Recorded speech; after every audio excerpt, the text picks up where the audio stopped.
FM. My name is Esther Wachuku, and this is the World News. Here are the top stories. Ogun government confirms seizure of presidential jet, accuses Chinese firm of deceit. Presidency alleges Chinese company fraudulently trying to take over Nigeria's assets abroad. Peter Obi knocks Tinubu's government over seizure of presidential jets, raises fresh questions. Ganduje fires back at Cano government, speaks on allegations over missing corruption file. And Nigeria's inflation rate drops to 33.4%. Details now.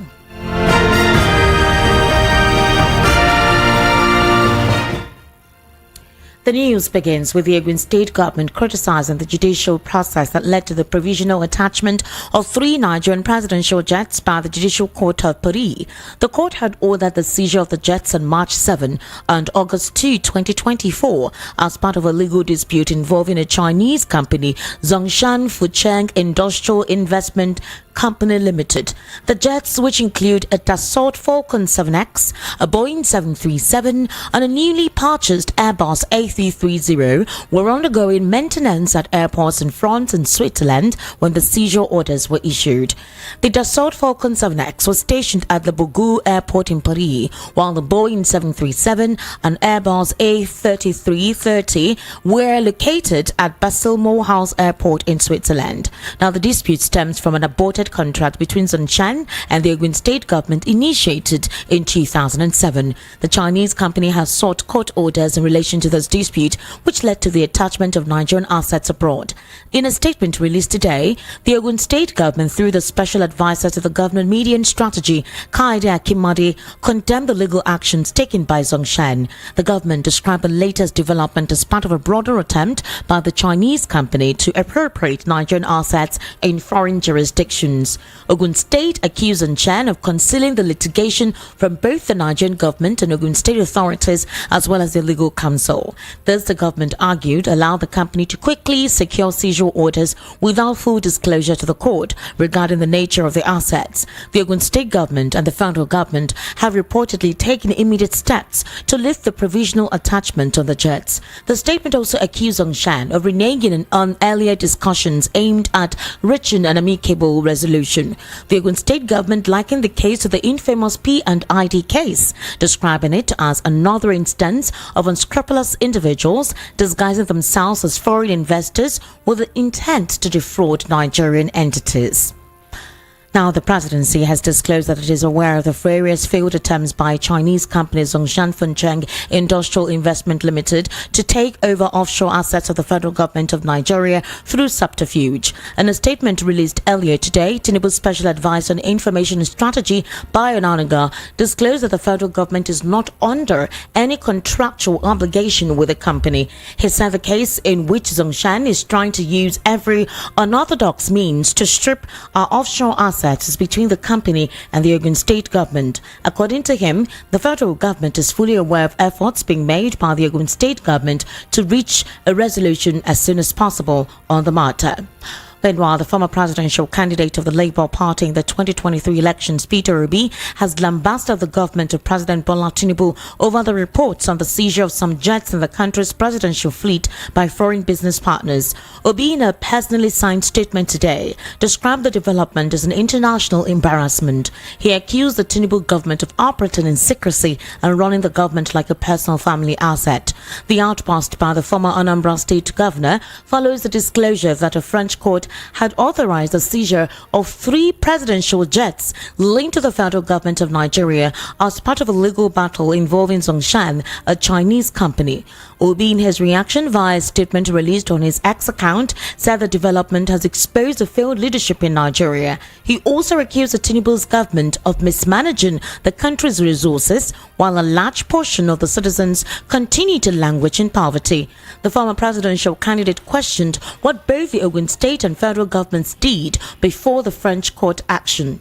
The Cano State Chairman of the All Progressives Congress, Abdullahi Umar Ganduje, has fired back at the Cano State government over allegations that he masterminded the disappearance of a corruption file from a courthouse. Ganduje denied the allegations, accusing the state government of orchestrating the violence that led to the file's disappearance. In a statement, Ganduje's Chief Press Secretary, Edwin Olofu, claimed that the state government was responsible for the violence and the missing file. Olofu stated that the allegations against Ganduje were baseless and comical, and that the state government was trying to divert attention from their own culpability. Ganduje called for a federal investigation into the matter, demanding that those responsible for the violence and the missing file be brought to justice. He also accused Governor Abba Kabir Yusuf of masterminding the unrest to destabilize President Bola Tinubu's administration. Now, Ganduje said, and I quote, "Contrary to the claim by these Kano State government suggesting that the APC sponsored the violent protest in Kano State recently, rather, it's the Kano State government that funded the protest to tarnish the image of President Asiwaju Bola Ahmed Tinubu's administration. It is alarming that a sitting governor would incite such chaos and violence within his state, putting the lives and properties of innocent citizens at risk.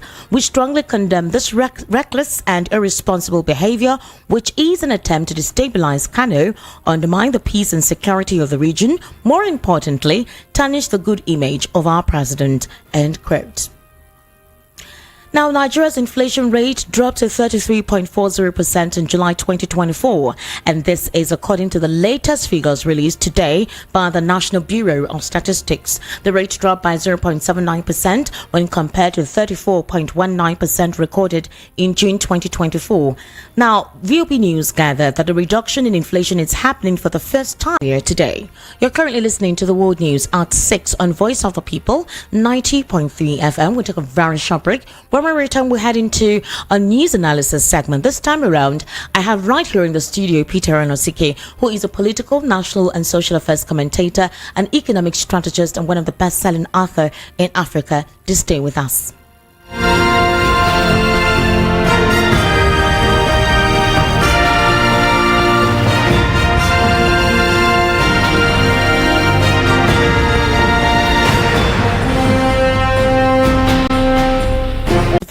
Political agitators and all other political stalwarts, including former presidential candidates. And one of those persons is Peter Obi. Now, of course, when we try to consider the situation, he called it an international embarrassment, considering the fact that Nigeria is supposedly the fourth or the fifth when it comes to the largest economy in Africa, could be owing a company over its presidential jet. We've seen Bayo Onanuga respond. We've seen the presidency too respond to the situation with the Chinese government. They're saying that it's called an arm-twisting tactic. This particular phrase was used by Bayo Onanuga, where he said that it's an arm-twisting tactic by the Chinese government. And he's also reiterating that, of course, based on what is going on, that this is an opportunity for these international companies to take advantage of Nigeria's assets in their country, and so they use arm-twisting techniques. But let's look at the situation on ground. Why do you think this will be taking place at this time? If this matter has been in court all this while, what was the representation of the government like to clear their name before it got to this point? Well, the stories by both Ogun State government and the federal government doesn't add up. Okay. This is not that the first time it is happening in Africa. All right. The Chinese company has taken over an airport in Uganda, in Entebbe, when they failed to pay their debt. So this is an agreement which are signed by countries and even authorized by the United Nations. So it's not new. Okay. And I believe that the Paris court is not Abuja High Court. All right. Where anything goes. Okay. So, in other words, you're saying that there is more to this than what is being explained by the Ogun State government, the presidency as well, and of course with what the Chinese government is saying in reaction to the recent developments. I strongly feel that the court in Paris cannot just give judgment without following due process and without making sure that both parties are represented. All right. Well, we will see that. It's obvious there'll be more developments on this. We will get to hear more reports on this as it unfolds. Basically, the presidency has already reacted and they're already following up with it to ensure that that particular list that was compiled with the court order is actually refuted or denounced, or their names are cleared and their assets released. So we're expecting that in the coming days we'll hear a positive response to that. Let's look at the hashtag End Bad Governance protest. We know that that particular situation has not rested. The government this time around has been looking for any means through which the young agitators or the protesters would not go on the streets of Nigeria again to protest, considering what took place in some regions in the country.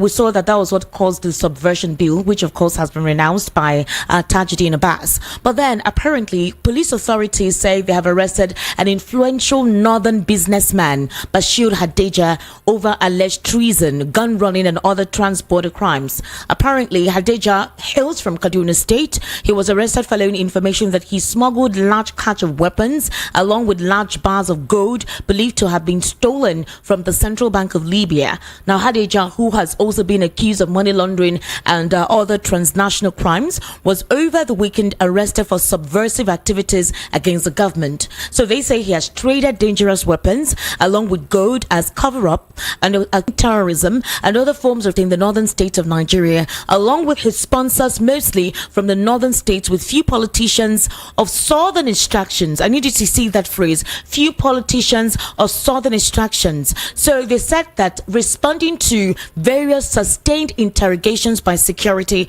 the suspect confessed to sponsoring a large number of youth who participated in the just concluded hashtag End Bad Governance protest in Cano, Kaduna, Jigar and Abuja. Do you confess? I said what we're hearing is from the security agencies. Yes, okay. So you cannot count on it because this is an allegation, and a suspect is deemed innocent until proven guilty by a lot of competent jurisdiction. Okay. So, but what I'm saying is that this particular individual who they are leveling all this is well connected with the current power that be. Okay. As I've seen his pictures with Boname Tinubu, I've seen his picture with Bojabi Aminda, with Nuhu and Rebadu, with Mata Wende. And these are the prominent people in this government. Mr. Peter Anosike, my own confusion here is this. If this particular individual, according to what they're actually disclosing to us, traded dangerous weapons and covered up, with gold as a cover-up, and that he's been involved in aiding terrorism and other forms of criminality in the northern states, which of course includes the sponsoring of Boko Haram activities or banditry, how come it is now, after this hashtag End Bad Governance protest, which was just concluded, that they realized that this is one of the northern elites sponsoring this? Are we saying that deep research, deep intelligence gathering had not been carried out to realize that this particular individual could be one of the persons linked, or that they had not been gathering information right from time that we've been hearing that most of these terrorist related activities are sponsored by high profile Nigerians in this country, and supposedly we don't know if there is any one of those abroad? Well, obviously ISWAP is linked to ISIS. So are we saying that it took the End Bad Governance protest for the NSA and the NIA to wake up from its slumber in disclosing to us those who could be behind most of the terrorism related activities in this country? Is it obvious that they can actually be swift in realizing those who are behind sponsors of banditry, terrorism related activities? So it took the End Bad Governance protest for this to happen? Well, for me, it is a security failure on the part of the presidency, because for this person to come and have a picture with the president and all the powerful people, they should have vetted his personality. They should have vetted, because a president should not take picture with somebody with a questionable character. So, but I know that the End Bad Governance protest rattled the federal government. It put them on their toes, and it also opened their eyes to what they have been denying before. Okay. So I saw the End Bad Governance as a wake-up call to the people in the north.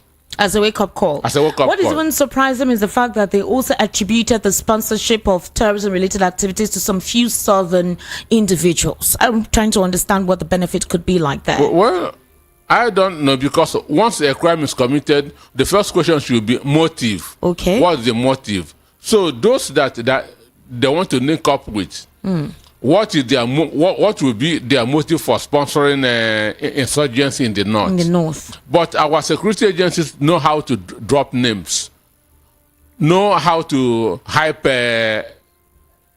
events Okay. that to make it big. So when to show that actually that to justify the huge salaries that they are earning. So Okay. until they begin to review those names, we will now know actually whether it is genuine.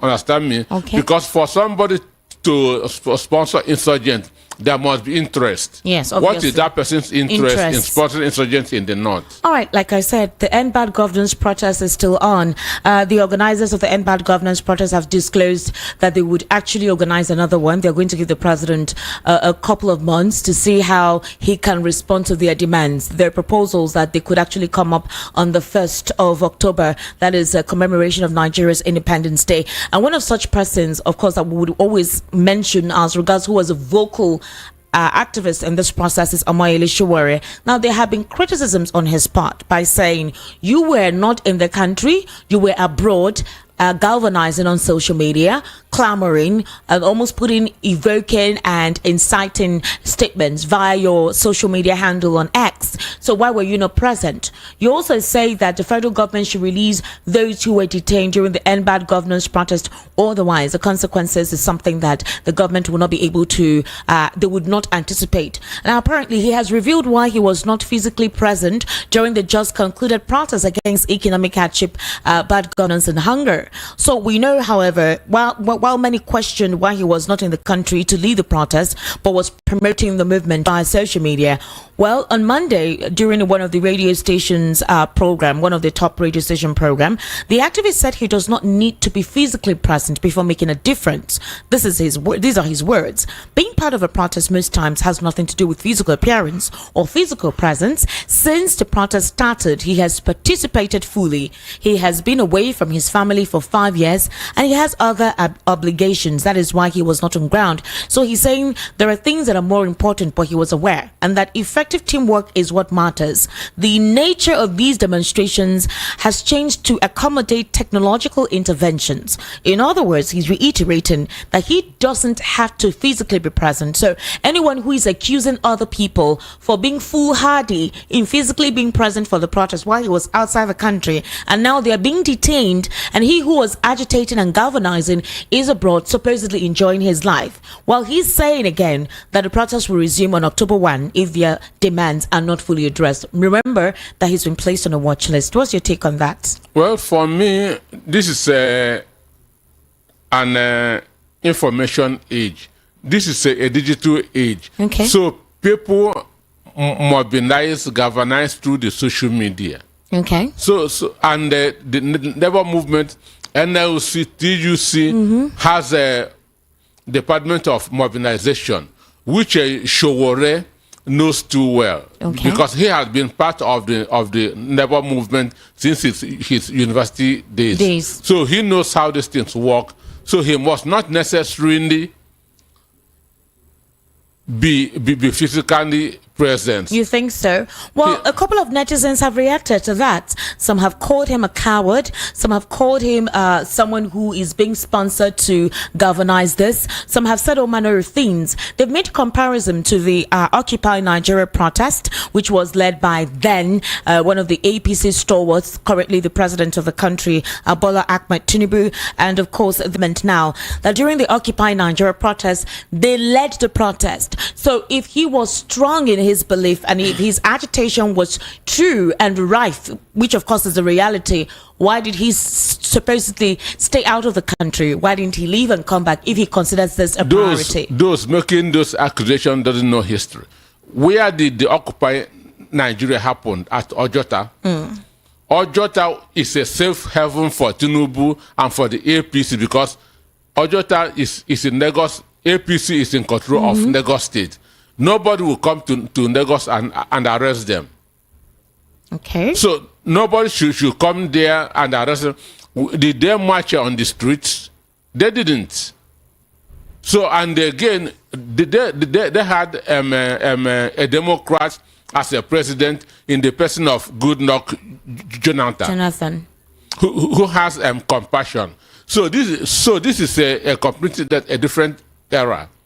But Sowore did what he's supposed to do by sensitizing and mobilizing. And for the protest commencing on 1st October, yes, these people have shown their grievances. Okay. And government has promised to do something. So it's good that to sit back and watch government, because there's still hunger in the country. Obviously, that's what they actually say, that if between now, this is currently August, and if between now and October 1, they haven't seen any changes, they'll definitely go back on the streets. So, but a couple of critics are saying that the government is already putting what you call staunchmen, all right, or horns or barricades to ensure that particular galvanization or protest doesn't come on board. We saw how they went to court to ensure that does not take place, and the court did not allow that to hold. They actually declined their request. Is it possible that this administration may come up with something, anything, in the name of the fact that this could lead to nefarious individuals taking advantage of the stability of the nation and balkanize our democracy? Is it possible that something like that will take place between now and then? Well, unless they will kill all of us, because protest is our civic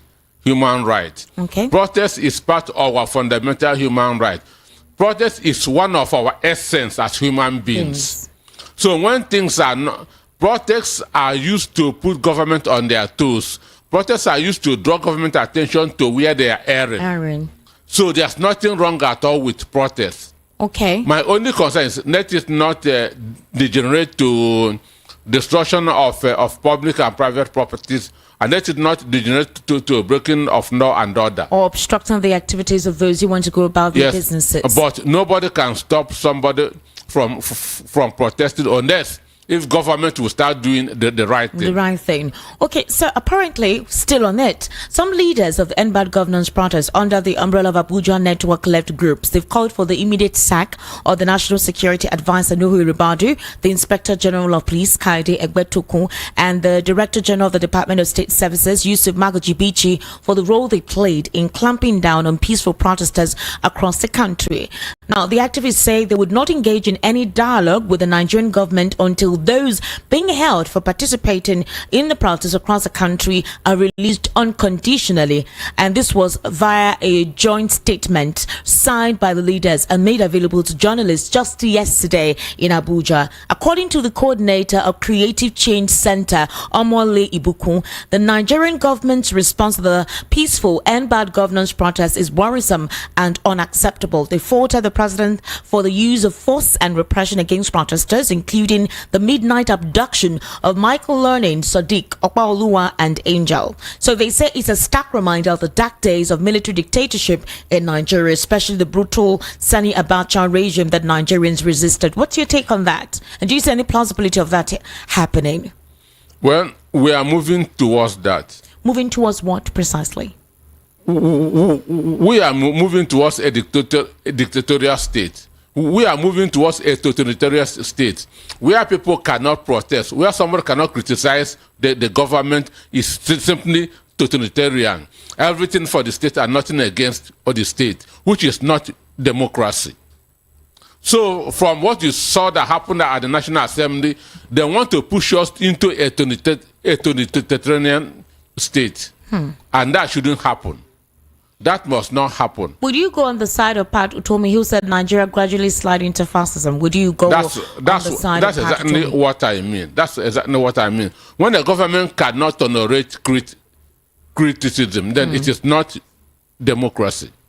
That's quite an interesting way to look at it. So finally, let's look at the situation with Ganduje. You heard just yesterday, the Kano state government released a statement where they said that the protesters who came and thronged the court in Kano took over vital documents, corruption files that they already have against the former governor of the state, Abdullahi Ganduje, the current APC chairman.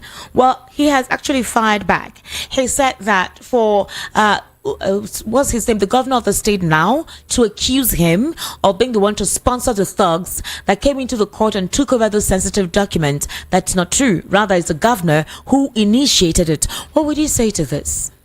We are thinking beings. We have common sense. Why should the governor who initiates a case go and vandalize the documents? So for me, it is the supporters of Ganduje that must have done that. We witnessed such at Sowore in Lagos State. When Sowore got burnt, we had that Tinubu's corruption case file also got burnt. Understand?